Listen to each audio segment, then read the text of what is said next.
no one's talking about is the massive pipeline that is nearly set to go online. Now, it starts in Nigeria. It flows through Niger on its way up into Europe. Chevron, the United States, have already invested $13 billion into this pipeline. And guess what, guys? After the Nord Stream pipeline destruction, Chevron stepped up production to get this up and running. Hey, we'll speed this up. We'll fast track this. And now the people of Niger are saying, wait a second. Why are we going to allow a pipeline to flow right through our country so Europe can have natural gas? You are doing nothing for us. You continue to steal from us. Sorry, no more pipeline. This is why Europe is terrified this morning. The United States already blew up the Nord Stream pipeline, put their own pipeline into action in Africa. Smart business move, right? We'll just blow up the competition. Imagine Walmart doing that to Target stores. Yeah, we're just going to blow up those stores. Now you got to shop at Walmart, and now Niger is saying, hey, sorry, you're not going to use our country to transport your natural gas into Europe. Get out of here. So Europe is facing catastrophe with no Nord Stream pipeline coming from Russia any longer, and now the threat of this pipeline being shut down through Africa. This was their salvation, this pipeline. And then add into it uranium and Europe's nuclear power. The United States gets over 50% of its uranium from Russia, despite all of the sanctions that the United States has placed against Russia. They left uranium off the list. I love this. I love that they chose to sanction every other thing, but they left uranium off the list because we need it so badly. We need it desperately. Why?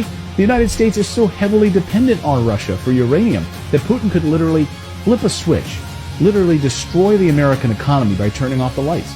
A major backup resource of uranium is Niger. The French, the United States, have been essentially stealing uranium from African countries for decades. And again, these countries are saying enough is enough.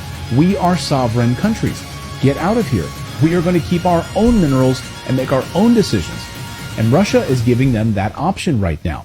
We want you to keep your sovereignty. We want you to be an independent country, not a slave to the West.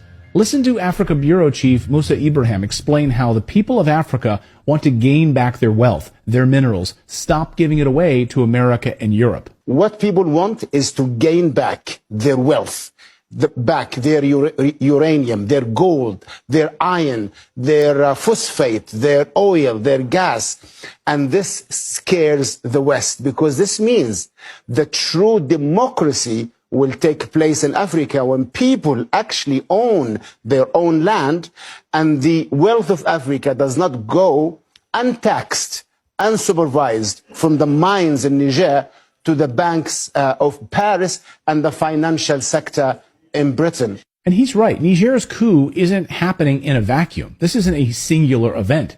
They're now pushing back against this neocolonialism in a larger multipolar world, saying this unipolar order that America has ruled for many, many years, seeking to keep your boot on the people of Africa, is not going to stand anymore. Africans are seeking to regain their national sovereignty.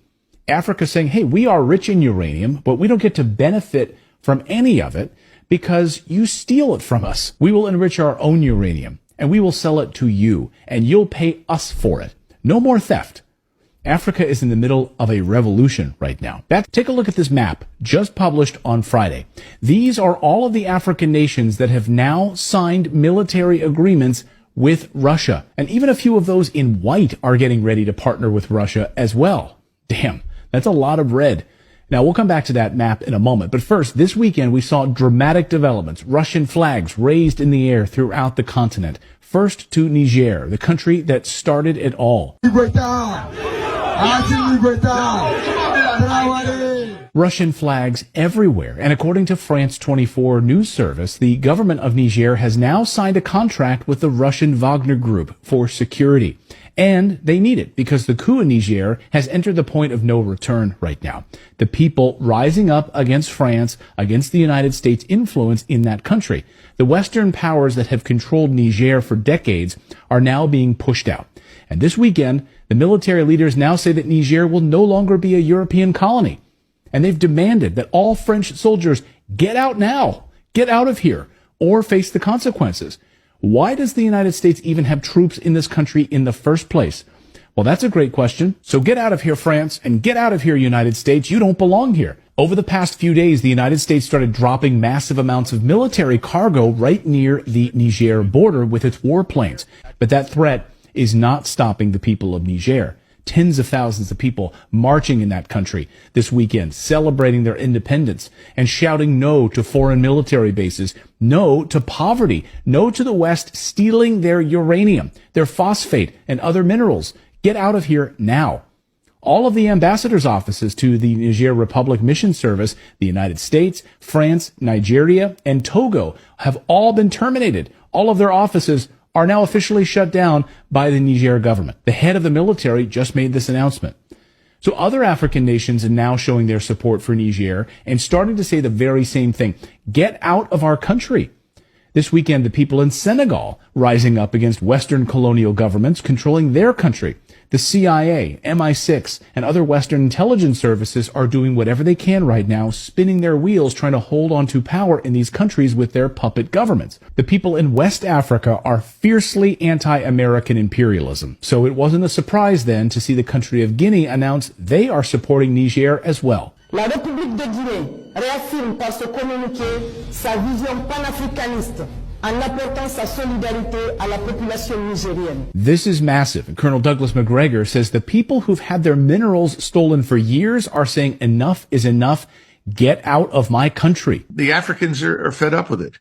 And so this is an example in Niger where a supposedly U.S.-backed government with a U.S.-trained military suddenly turned around and said, I think all of you white people need to get out of here. We've had it with you. Go away. Go. Europeans leave.